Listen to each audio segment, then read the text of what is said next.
ನಮಸ್ಕಾರ. ನೀವು ಕೇಳ್ತಾ ಇದ್ದೀರಾ ನಿಮ್ಮ ಬೆಳಗಾವಿಯ ಮೊಟ್ಟ ಮೊದಲ ಸಮುದಾಯ ಬಾನುಲಿ ಕೇಂದ್ರ. ಇದು KLE ವೇಣುಧ್ವನಿ 90.4 FM. ಬೆಳಗಾವಿಗರ ಆರೋಗ್ಯಕ್ಕಾಗಿ, ಆರೋಗ್ಯಕರ ಸಮಾಜ ನಿರ್ಮಾಣಕ್ಕಾಗಿ ಇರುವಂತಹ ವೇದಿಕೆ ಇದು ಆರೋಗ್ಯ ದರ್ಶನ ಕಾರ್ಯಕ್ರಮಕ್ಕೆ ಎಂದಿನಂತೆ ಪ್ರೀತಿಯ ಸ್ವಾಗತ ಕೋರ್ತಾ ಇದ್ದೀನಿ. ನಾನು ಅನುಪಮಾ. ಇಂದು ನಮ್ಮ ಆರೋಗ್ಯ ದರ್ಶನ ಕಾರ್ಯಕ್ರಮದಲ್ಲಿ ಮಾನಸಿಕ ಆರೋಗ್ಯಕ್ಕೆ ಸಂಬಂಧಿಸಿದ ಒಂದು ಮಹತ್ವದ ವಿಷಯದ ಕುರಿತು ಮಾಹಿತಿಯನ್ನ ಹಂಚಿಕೊಳ್ಳಲಿದ್ದೇವೆ. ಸ್ಕಿಜೋಫ್ರೇನಿಯಾ ಅನ್ನುವ ಒಂದು ಮಾನಸಿಕ ಆರೋಗ್ಯ ಸಮಸ್ಯೆಯ ಕುರಿತು ಸಮಾಜದಲ್ಲಿ ಇನ್ನೂ ಸಾಕಷ್ಟು ಗೊಂದಲ, ಭಯ ಮತ್ತು ತಪ್ಪು ಕಲ್ಪನೆಗಳಿವೆ. ಈ ಕುರಿತು ಸರಿಯಾದ ಮಾಹಿತಿ ಮತ್ತು ಜಾಗೃತಿ ಮೂಡಿಸಲು ನಮ್ಮೊಂದಿಗಿದ್ದಾರೆ KLE ಸೆಂಟನರಿ ಚಾರಿಟೇಬಲ್ ಆಸ್ಪತ್ರೆ ಎಳ್ಳೂರಿನ ಮಾನಸಿಕ ಮನೋರೋಗ ವಿಭಾಗದ ಸಹಾಯಕ ಪ್ರಾಧ್ಯಾಪಕರಾದಂತಹ ಡಾಕ್ಟರ್ ಅಶ್ವಿನಿ ಪದ್ಮಶಾಲಿ ಅವರು. ಮೇಡಮ್ ನಮಸ್ತೆ, ಕಾರ್ಯಕ್ರಮಕ್ಕೆ ಸ್ವಾಗತ. ನಮಸ್ಕಾರ ಮೇಡಮ್, ಮೊದಲು ಈ ಸ್ಕಿಜೋಫ್ರೀನಿಯಾ ಅಂದ್ರೇನು ಅಂತ ಸರಳವಾಗಿ ವಿವರಿಸೋದಾದ್ರೆ? ಈಗ ಸ್ಕಿಜೋಫ್ರೀನಿಯಾ ಅನ್ನೋ ಕಾಯಿಲೆನ ನಾವು ಕನ್ನಡದಲ್ಲಿ ಚಿತ್ತ ವಿಕಲತೆ ಅಂತ ಹೇಳಿ ಕರಿತೀವಿ. ಇದು ಒಂದು ಗಂಭೀರವಾದ ಮಾನಸಿಕ ಆರೋಗ್ಯ ಸಮಸ್ಯೆ ಆಗಿದ್ದು, ಇದು ಜನರು ಹೇಗೆ ಯೋಚಿಸುತ್ತಾರೆ, ಅವ್ರು ಹೇಗೆ ಭಾವಿಸ್ತಾರೆ ಹಾಗೂ ಹೇಗೆ ವರ್ತಿಸುತ್ತಾರೆ ಅನ್ನೋದ್ರ ಮೇಲೆ ಮುಖ್ಯವಾಗಿ ಪರಿಣಾಮನ ಬೀರ್ತದೆ. ಮೇಡಮ್, ಇನ್ನು ಈ ಸ್ಕಿಜೋಫ್ರೇನಿಯಾ ಅನ್ನುವಂಥದ್ದು ಒಂದು ಮಾನಸಿಕ ಕಾಯಿಲೆ ಅಂತ ಹೇಳಿದ್ರಿ, ಇದು ಹೇಗೆ ಉಂಟಾಗುತ್ತೆ ಮೇಡಮ್? ಈಗ ಸ್ಕಿಜೋಫ್ರೀನಿಯಾ ಅಂತ ಹೇಳಿದ ತಕ್ಷಣ ಜನರಲ್ಲೆಲ್ಲ ಭಯ ಇರೋದು, ಇವ್ರು ಹುಚ್ಚರಿದ್ದಾರೆ, ಇವರು ಸರಿಯಾಗೋದಿಲ್ಲ, ಇವರಿಂದ ನಮ್ಗೇನೋ ಡೇಂಜರ್ ಇದೆ, ಆ ತರ ಜನರಲ್ಲಿ ಒಂದು ಕಲ್ಪನೆ ಇದ್ಬಿಡುತ್ತೆ. ಸೊ ಎಲ್ಲರೂ ಅರ್ಥ ಮಾಡ್ಕೋಬೇಕು ಅಂದ್ರೆ ಇದು ಒಂದು ದೀರ್ಘಾವಧಿ ಆಗಿರುವಂತ ಮಾನಸಿಕ ಕಾಯಿಲೆ ಅಂತ ಹೇಳ್ತೀವಿ. ಇದಕ್ಕೆ ಹಲವಾರು ಕಾರಣಗಳು ಅಥವಾ ಅಂಶಗಳು ಕಾರಣ ಆಗಿದೆ ಅಂತ ನಂಬಲಾಗಿದೆ. ಕರೆಕ್ಟ್ ಆಗಿ ಇದು ಒಂದೇ ಕಾರಣದಿಂದ ಬರುತ್ತೆ ಅಂತ ನಾವು ಹೇಳಲಿಕ್ಕೆ ಬರೋದಿಲ್ಲ. ಸೊ ಒಂದು 5% ಜನರಲ್ಲಿ ಅನುವಂಶಿಕ ಅಂಶಗಳು ಕಾರಣ ಆಗ್ತವೆ ಅಂತ ಹೇಳ್ತೀವಿ. ಅಂದ್ರೆ ಕೆಲವೊಂದು ಕುಟುಂಬದಲ್ಲಿ ನಾವು ಏನ್ ಗಮನಿಸ್ತೀವಿ, ಹಲವಾರು ಜನರಲ್ಲಿ ಒಂದೇ ಕುಟುಂಬದಲ್ಲಿ ಸ್ಕಿಜೋಫ್ರೀನಿಯಾ ಕಾಯಿಲೆ ಕಂಡು ಬರ್ತದೆ. ಸೊ ಇದು ಕೂಡ ಅನುವಂಶೀಯತೆಯನ್ನ ಸೂಚಿಸ್ತದೆ. ಇನ್ನು ಕೆಲವಾರು ಅಧ್ಯಯನಗಳು ನಡೆದಿದ್ದಾವೆ, ಅಂದ್ರೆ ಫ್ಯಾಮಿಲಿ ಸ್ಟಡೀಸ್ ಅಂತ ಹೇಳ್ತೀವಿ, ಕೌಟುಂಬಿಕವಾಗಿರುವಂತಹ ಒಂದು ಅಧ್ಯಯನ, ಫ್ಯಾಮಿಲಿ ಜೊತೆಗೆ ಟ್ವಿನ್ ಸ್ಟಡೀಸ್ ಅಂತ ಹೇಳ್ತೀವಿ, ಸೊ ಅವಳಿ ಮಕ್ಕಳ ಅಧ್ಯಯನಗಳು. ಸೊ ಇವೆಲ್ಲಗಳಿಂದ ಏನ್ ಕಂಡು ಬಂದಿದೆ ಅಂತ ಹೇಳಿದ್ರೆ, ಫಸ್ಟ್ ಡಿಗ್ರಿ ರಿಲೇಟಿವ್ಸ್ ಅಂದ್ರೆ ಮೊದಲ ಹಂತದ ಸಂಬಂಧಿಕರು ಯಾರಿರ್ತಾರೆ ಅವರಲ್ಲಿ ಹೆಚ್ಚಾಗಿ ಈ ಸ್ಕಿಜೋಫ್ರೀನಿಯಾ ಕಾಯಿಲೆ ಒಂದೇ ಕುಟುಂಬದಲ್ಲಿ ಕಾಣಿಸ್ಕೊಳ್ಬಹುದು. ಸೊ ಇದು ಒಂದು 5% ಜನರಲ್ಲಿ ಸಮಾಜದಲ್ಲಿ ಈ ತರ ಗಮನಕ್ಕೆ ಬರ್ತದೆ. ಎರಡನೇದು ನ್ಯೂರೋಬಯಾಲಜಿಕಲ್ ಅಂಶಗಳು ಅಂತ ಹೇಳ್ತೀವಿ. ಅಂದ್ರೆ ಸ್ಕಿಜೋಫ್ರೀನಿಯಾ ಕಾಯಿಲೆಯಿಂದ ಬಳಲ್ತಾ ಇರುವಂತಹ ವ್ಯಕ್ತಿಯ ನಾವು ಮೆದುಳಿನ ರಚನೆ ಅಥವಾ ಅದರ ಒಂದು ಕಾರ್ಯ ಚಟುವಟಿಕೆಯನ್ನ ಗಮನಿಸಿದ್ರೆ ಅದರಲ್ಲಿ ಸ್ವಲ್ಪ ಅಸಹಜತೆ ಕಂಡು ಬರೋ ಸಾಧ್ಯತೆಗಳಿರ್ತವೆ. ಎಸ್ಪೆಷಲಿ ಈಗ ಲಾಂಗ್ ಟರ್ಮ್ ಸ್ಕಿಜೋಫ್ರೀನಿಯಾ ಪೇಷಂಟ್ಸ್ ಅಲ್ಲಿ ಈ ತರ ಚಾನ್ಸಸ್ ಗಳಿರ್ತವೆ. ಸೊ ಈಗ ಸೈಕ್ಯಾಟ್ರಿದಲ್ಲಿ ನಾವು ಹೇಳೋದಾದ್ರೆ ಎನ್ಲಾರ್ಜ್ಡ್ ವೆಂಟ್ರಿಕಲ್ಸ್ ಅಂತ ಹೇಳ್ತೀವಿ, decrease in the grey matter ಅಂತ ಹೇಳ್ತೀವಿ, ಅಥವಾ ಕೆಲವೊಮ್ಮೆ ನ್ಯೂರಲ್ ಪಾತ್ವೇಯಲ್ಲಿ ಡಿಸ್ರಪ್ಷನ್ ಅಂತ ಹೇಳ್ತೀವಿ. ಅಂದ್ರೆ ಮೆದುಳಿನ ರಚನಾತ್ಮಕ ವ್ಯತ್ಯಾಸಗಳಿಂದ ಏನಾಗುತ್ತೆ, ಮೆದುಳು ಅಲ್ಲಿರುವಂತ ನರಗಳು ಒಂದರ ಜೊತೆ ಒಂದು ಸಂವಹನ ಹೇಗೆ ಮಾಡುತ್ತೆ ಅನ್ನೋದ್ರ ಮೇಲೆ ಪರಿಣಾಮ ಬಿದ್ಬಿಡುತ್ತೆ. ಇದರಿಂದಾಗಿ ಸ್ಕಿಜೋಫ್ರೀನಿಯಾ ಲಕ್ಷಣಗಳು ಕಂಡು ಬರಬಹುದು. ಸೊ ಇದು ಎರಡನೇ ಫ್ಯಾಕ್ಟರ್. ಇನ್ನು ಮೂರನೇ ಫ್ಯಾಕ್ಟರ್ ಏನಪ್ಪಾ ಹೇಳ್ತೀವಿ, ಪರಿಸರದಲ್ಲಿರೋ ಅಂಶಗಳು, ಅಂದ್ರೆ ಎನ್ವೈರನ್ಮೆಂಟಲ್ ಫ್ಯಾಕ್ಟರ್ಸ್ ಅಂತ ಹೇಳ್ತೀವಿ. ಇದು ಹೆಚ್ಚಾಗಿ ಮೆದುಳು ಬೆಳವಣಿಗೆಯ ಸ್ಥಿತಿಯಲ್ಲಿ ಇದ್ದಾಗ ಕೆಲವೊಮ್ಮೆ ಪರಿಸರ ಅಂಶಗಳಿಗೆ ಒಡ್ಡಿಕೊಳ್ಳೋದ್ರಿಂದ ಸ್ಕಿಜೋಫ್ರೀನಿಯಾ ಬರುವಂತ ಅಪಾಯ ಹೆಚ್ಚಾಗಬಹುದು, ಅಂದ್ರೆ ರಿಸ್ಕ್ ಫ್ಯಾಕ್ಟರ್ಸ್ ಅಂತ ಹೇಳ್ತೀವಿ. ಸೊ ಇದರಲ್ಲಿ ಯಾವ್ದೆಲ್ಲ ಕನ್ಸಿಡರ್ ಮಾಡ್ತೀವಿ ಅಂತ ಹೇಳಿದ್ರೆ, ಒಂದು ಪ್ರಸವ ಪೂರ್ವ ಸೋಂಕುಗಳು, ಈಗ ತಾಯಿ ಗರ್ಭವತಿಯಾಗಿದ್ದಾಗ ಅಪೌಷ್ಟಿಕತೆ, ಮಾನಸಿಕ ಒತ್ತಡ ಅಥವಾ ಏನೋ ಒಂದು ಆಘಾತ, ಕೆಲವೊಮ್ಮೆ ಮಾದಕ ದ್ರವ್ಯ ಸೇವನೆ, ಅದರಲ್ಲೂ ಎಸ್ಪೆಷಲಿ ನಾವು ಗಾಂಜಾ ಯಾರು ಹೆಚ್ಚಾಗಿ ಸೇವನೆ ಮಾಡ್ತಾರೆ ಅವರಲ್ಲಿ ಮುಂದೆ ಸ್ಕಿಜೋಫ್ರೀನಿಯಾ ಕಾಯಿಲೆ ಅಥವಾ ಸ್ಕಿಜೋಫ್ರೀನಿಯಾ ಕಾಯಿಲೆ ಲಕ್ಷಣಗಳು ಬರುವಂತ ಚಾನ್ಸಸ್ಗಳು ಹೆಚ್ಚಿರ್ತವೆ ಅಂತ ಹೇಳ್ತೀವಿ. ನಾಲ್ಕನೇ ಫ್ಯಾಕ್ಟರ್ ಏನಪ್ಪಾ ಅಂತ ಹೇಳಿದ್ರೆ, ನ್ಯೂರೋ ಟ್ರಾನ್ಸ್ಮಿಟರ್ ಆಗುವಂತ ವ್ಯತ್ಯಾಸಗಳು, ಅಂದ್ರೆ ನರವಾಹಕಗಳು ಅಂತ ಇರ್ತವೆ. ಈಗ ಮೆದುಳಿನಲ್ಲಿರುವಂತ ರಾಸಾಯನಿಕ ಪದಾರ್ಥಗಳಲ್ಲಿ ಹೆಚ್ಚಾಗಿ ಡೋಪಾಮಿನ್ ಅಂತ ಹೇಳ್ತೀವಿ, ಸೆರೋಟೋನಿನ್ ಅಂತ ಹೇಳ್ತೀವಿ, ಗ್ಲೂಟಾಮೇಟ್ ಅಂತ ಹೇಳ್ತೀವಿ. ಸೊ ಈ ನರವಾಹಕಗಳು ಏನ್ ಮಾಡ್ತಾವೆ, ನರಕೋಶಗಳ ನಡುವಲ್ಲಿರೋ ಸಂವಹನಕ್ಕೆ ಅದು ಬೇಕಾಗಿರ್ತವೆ. ಹಾಗೂ ಅದರಿಂದ ಏನಾದ್ರೂ ವ್ಯತ್ಯಾಸ ಆಯ್ತು ಅಂತ ಹೇಳಿದ್ರೆ ಸ್ಕಿಜೋಫ್ರೀನಿಯಾದಲ್ಲಿ ನಾವೇನು ಅರಿವಿನ ಅಥವಾ ಭಾವನಾತ್ಮಕ ಅಡಚಣೆಗಳು ಉಂಟಾಗ್ತವೆ ಅಂತ ಹೇಳ್ತೀವಿ, ಆ ಲಕ್ಷಣಗಳಲ್ಲಿ ಹೆಚ್ಚಾಗಿ ಈ ತರ ನ್ಯೂರೋ ಟ್ರಾನ್ಸ್ಮಿಟರ್ ಡಿಸ್ಟರ್ಬೆನ್ಸ್ ಕಂಡು ಬರ್ತವೆ ಅಂತ ಹೇಳ್ತೀವಿ. ಮೇಡಮ್, ಈ ಒಂದು ಸ್ಕಿಜೋಫ್ರೀನಿಯಾದ ಸಾಮಾನ್ಯ ಲಕ್ಷಣಗಳು ಹೇಗಿರುತ್ತೆ ಅಂತ, ಯಾಕಂದ್ರೆ ಪ್ರಾರಂಭಿಕ ಸೂಚನೆಗಳನ್ನ ಕುಟುಂಬದವರು ಹೇಗೆ ಗುರುತಿಸಬಹುದು ಅಂತ? ಈಗ ಸ್ಕಿಜೋಫ್ರೀನಿಯಾ ಕಾಯಿಲೆ ಇರೋರಲ್ಲಿ ಹೆಚ್ಚಾಗಿ ನಾವು ಭ್ರಮೆಗಳು ಅಂತ ಹೇಳ್ತೀವಿ. ಭ್ರಮೆಗಳು ಅಂದ್ರೆ ಹ್ಯಾಲುಸಿನೇಷನ್, ಅಂದ್ರೆ ನಿಜಕ್ಕೂ ಅಸ್ತಿತ್ವದಲ್ಲಿ ಇಲ್ಲದೆ ಇರುವಂತ ವಸ್ತುಗಳೇನೋ ಕಾಣ್ತಾ ಇದೆ ಅಂತ ಹೇಳೋದು, ಅಥವಾ ಏನೋ ಧ್ವನಿಗಳು ಕೇಳ್ತಾ ಇದೆ ಅಂತ ಹೇಳೋದು, ಅಥವಾ ಯಾರೋ ನಮ್ ಜೊತೆ ನೇರವಾಗಿ ಸಂಪರ್ಕದಲ್ಲಿದ್ದಾರೆ ಅಂತ ಹೇಳೋದು. ಹಾಗೆ ಈ ಧ್ವನಿಗಳಿಗೆ ಏನಾಗುತ್ತೆ, ರೋಗಿಗಳು ಪ್ರತಿಸ್ಪಂದನೆ ಮಾಡ್ಲಿಕ್ಕೆ ಸ್ಟಾರ್ಟ್ ಮಾಡ್ತಾರೆ. ಇದರಿಂದಾಗಿ ನಮ್ಮ ಗಮನಕ್ಕೆ ಏನ್ ಬರ್ತಾವೆ ಅಂತ ಹೇಳಿದ್ರೆ, ಯಾವುದೋ ಒಂದು ಪೇಷಂಟ್ ತನ್ನಷ್ಟಕ್ಕೆ ತಾನು ಬಡಬಡಿಸಿಕೊಳ್ತಾ ಇದ್ದಾನೆ ಅಥವಾ ಏನೋ ಗೊಣಗ್ತಾ ಇದ್ದಾನೆ ಅನ್ನುವಂತೆ ಕಂಡು ಬರಬಹುದು. ಕೆಲವೊಂದು ಪೇಷಂಟ್ಸ್ ಅಲ್ಲಿ ಏನೋ ವಾಸನೆ ಇಲ್ಲದೆ ಇದ್ರೂ ಕೂಡ ಏನೋ ಸುಟ್ಟಂತ ವಾಸನೆ ಬರ್ತಾ ಇದೆ ಅಂತ ಹೇಳ್ಬೋದು. ಇನ್ನು ಕೆಲವರು ಸ್ಪರ್ಶ ಸಂವೇದನೆಯನ್ನು ಕೂಡ ಅನುಭವಿಸಬಹುದು. ಸೊ ಇದು ಎಲ್ಲ ಹ್ಯಾಲುಸಿನೇಷನ್ಸ್ ಅಂತ ಹೇಳ್ತೀವಿ. ಇನ್ನು ಎರಡನೇ ಟೈಪ್ ಆಫ್ ಸಿಂಪ್ಟಮ್ ಏನಪ್ಪಾ ಅಂತ ಹೇಳಿದ್ರೆ ಭ್ರಾಂತಿಗಳು, ಅಂದ್ರೆ ಡೆಲ್ಯೂಷನ್ಸ್. ಸೊ ಜನರು ತಮ್ಮ ಬಗ್ಗೆ ಏನೋ ಮಾತಾಡ್ಕೋತಾ ಇದ್ದಾರೆ ಅಥವಾ ಯಾರೋ ತಮಗೆ ಹಾನಿ ಉಂಟು ಮಾಡ್ಲಿಕ್ಕಿದ್ದಾರೆ ಎನ್ನುವಂತ ಒಂದು ಕಲ್ಪನೆಗಳು. ಇದು ಹೇಗಿರುತ್ತೆ ಅಂತ ಹೇಳಿದ್ರೆ ಇದು ಸತತವಾಗಿರ್ತದೆ ಹಾಗೂ ಅದು ನಿಜವಲ್ಲ ಅನ್ನೋದನ್ನ ನಾವು ಅವರಿಗೆ ಪ್ರೂವ್ ಮಾಡ್ಲಿಕ್ಕೆ ಹೋದ್ರೂ ಕೂಡ ಅವರು ಒಂದು ದೃಢವಾದ ನಂಬಿಕೆಯನ್ನ ಹೊಂದಿರ್ತಾರೆ. ಹಾಗಾಗಿ ಕೆಲವೊಮ್ಮೆ ಏನಾಗ್ಬೋದು, ಈ ನಂಬಿಕೆಗಳಿಗೆ ಅನುಸಾರವಾಗಿ ಅವ್ರು ಏನೋ ಭಯಗೊಳ್ಳುವುದಿರ್ಬೋದು ಅಥವಾ ಸಂಶಯದಿಂದ ವರ್ತಿಸುವುದಿರಬಹುದು ಅಥವಾ ಕೆಲವೊಮ್ಮೆ ಇನ್ನೊಬ್ಬರ ಮೇಲೆ ಆಕ್ರಮಣ ಮಾಡ್ಲಿಕ್ಕೆ ಹೋಗೋದಿರ್ಬೋದು, ಹಿಂಗೂ ಕಂಡು ಬರ್ತದೆ. ಸೊ ಈ ಡೆಲ್ಯೂಷನ್ಸ್ ಅಲ್ಲಿ ಕೆಲವೊಮ್ಮೆ ಇನ್ನಿತರ ಲಕ್ಷಣಗಳು ಹೇಗಿರ್ತವೆ ಅಂತ ಹೇಳಿದ್ರೆ ಯಾರೋ ನನ್ನ ಮೇಲೆ ಮಾಟ ಮಂತ್ರ ಮಾಡಿಸಿದ್ದಾರೆ ಅಂತ ಹೇಳೋದು, ಅಥವಾ ತನ್ನ ಸಂಗಾತಿ ತನಗೇನೋ ಮೋಸ ಮಾಡ್ತಾ ಇದ್ದಾಳೆ, ಅವಳು ಅಂದ್ರೆ ಫೇತ್ಫುಲ್ ಆಗಿ ಇಲ್ಲ ಅಂತ ಹೇಳೋದಿರ್ಬೋದು. ಅಥವಾ ಕೆಲವೊಮ್ಮೆ ಗ್ರಾಂಡ್ಯೂಸ್ ಡೆಲ್ಯೂಷನ್ಸ್ ಅಂತ ಹೇಳ್ತೀವಿ, ಅಂದ್ರೆ ನನ್ನಲ್ಲಿ ಏನೋ ವಿಶೇಷ ಸಾಮರ್ಥ್ಯ ಇದೆ ಅಂತ ಹೇಳೋದು, ತಾವೇನೋ ವಿಶೇಷ ವ್ಯಕ್ತಿಗಳು ಅಂತ ಹೇಳೋದು.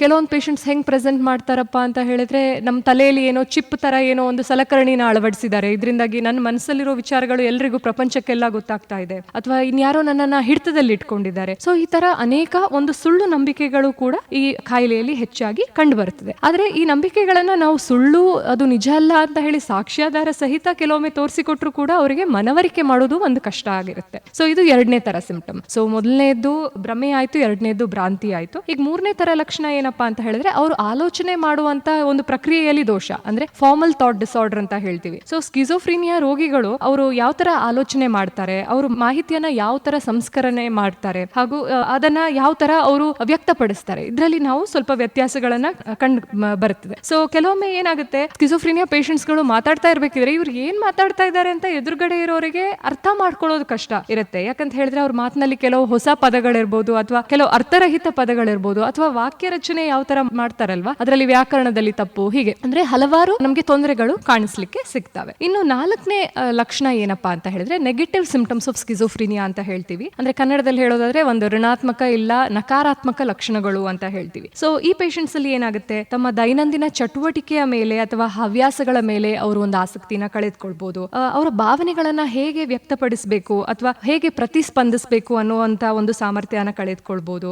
ಜೀವನದಲ್ಲಿ ಅವರಿಗೆ ಮುಂಚೆ ಯಾವ ತರ ಒಂದು ಉತ್ಸಾಹ ಇತ್ತು, ಚೈತನ್ಯ ಇತ್ತು, ಅದು ಕಳೆದುಕೊಂಡು ಇಡೀ ದಿನ ಮಲ್ಕೊಂಡೇ ಇರ್ಬೋದು, ತಮ್ಮ ದೈನಂದಿನ ಕೆಲಸಗಳನ್ನ ನಿರ್ಲಕ್ಷಿಸಬಹುದು. ಸೊ ಹೆಚ್ಚಾಗಿ ಕುಟುಂಬದವ್ರು ಕೆಲವೊಮ್ಮೆ ಏನ ಅನ್ಕೋತಾರೆ ಅಂತ ಹೇಳಿದ್ರೆ ಅದನ್ನ ಅಂದ್ರೆ ಲೇಸಿನೆಸ್ ಅಂತ ಅನ್ಕೊಂಡ್ಬಿಡ್ತಾರೆ, ಸೋಮಾರಿತನ ಅಂತ ಅನ್ಕೊಂಡ್ಬಿಡ್ತಾರೆ. ಆದ್ರೆ ಇದು ಕಾಯಿಲೆ ಅಂಶ ಅನ್ನೋದು ಹೆಚ್ಚಿನವರಿಗೆ ತಿಳಿದು ಬರೋದಿಲ್ಲ. ಹೆಚ್ಚಾಗಿ ಲಾಂಗ್ ಟರ್ಮ್ ಈ ತರ ಪೇಷಂಟ್ಸ್ ಅನ್ನು ಹಂಗೆ ಬಿಟ್ಬಿಟ್ಟಾಗ ನಾವ್ ಏನ್ ಗಮನಿಸ್ತೀವಿ ಅಂತ ಹೇಳಿದ್ರೆ ಅವರು ವೈಯಕ್ತಿಕ ಅಂದ್ರೆ ನೈರ್ಮಲ್ಯ ಅನ್ನೋದೇನಿದೆ ಅದನ್ನು ನೆಗ್ಲೆಕ್ಟ್ ಮಾಡ್ಬಿಟ್ಟಿರ್ತಾರೆ. ಎಷ್ಟೋ ದಿನ ಸ್ನಾನ ಮಾಡಿರೋದಿಲ್ಲ, ರೂಮಲ್ಲಿ ತಮ್ಮನ್ನ ಅಂದ್ರೆ ಕೂಡ್ ಹಾಕೊಂಡು ಒಳಗಡೆನೆ ಇದ್ದು ಬಿಡ್ತಾರೆ, ಯಾರ ಜೊತೆಗೂ ಅವರು ಒಂದು ಸಂವಹನೆ ಮಾಡೋದಿಲ್ಲ, ಮಾತಾಡೋದಿಲ್ಲ. ಮತ್ತೆ ಅವರಿಗೆ ದಿನನಿತ್ಯದ ಕೆಲಸ ಮಾಡೋದಕ್ಕೂ ಕೂಡ ಮನೆಯವರು ಪದೇ ಪದೇ ನೆನಪಿಸಬೇಕಾಗಿ ಬರುತ್ತೆ. ಈಗ ನಾರ್ಮಲ್ ಆಗಿದ್ದಾಗ ಅವ್ರು ಹೇಗೆ ತಮ್ಮ ಸ್ವಚ್ಛತೆ ಬಗ್ಗೆ ಎಲ್ಲ ಗಮನ ಕೊಡ್ತಾ ಇದ್ರು ಅದೆಲ್ಲ ಕಳೆದು ಹೋಗ್ಬಿಡುತ್ತೆ. ಇನ್ನೊಂದು ತಮ್ಮ ಕುಟುಂಬ ಸದಸ್ಯರು ಅಥವಾ ಗೆಳತಿಯರ ಜೊತೆಗೆ ಹೇಗೆ ಮುಂಚೆ ಇಂಟ್ರಾಕ್ಟ್ ಮಾಡ್ತಾ ಇದ್ರು ಅಥವಾ ಹೇಗೆ ಒಂದು ಸಭೆ ಸಮಾರಂಭಗಳಿಗೆ ಹೋಗ್ತಾ ಇದ್ರು, ಜನರ ಜೊತೆ ಒಂದು ಬೆರೆಯೋದಕ್ಕೆ ಪ್ರಯತ್ನ ಮಾಡ್ತಿದ್ರು, ಇದು ನಿರ್ಲಕ್ಷ್ಯ ಆಗ್ತದೆ.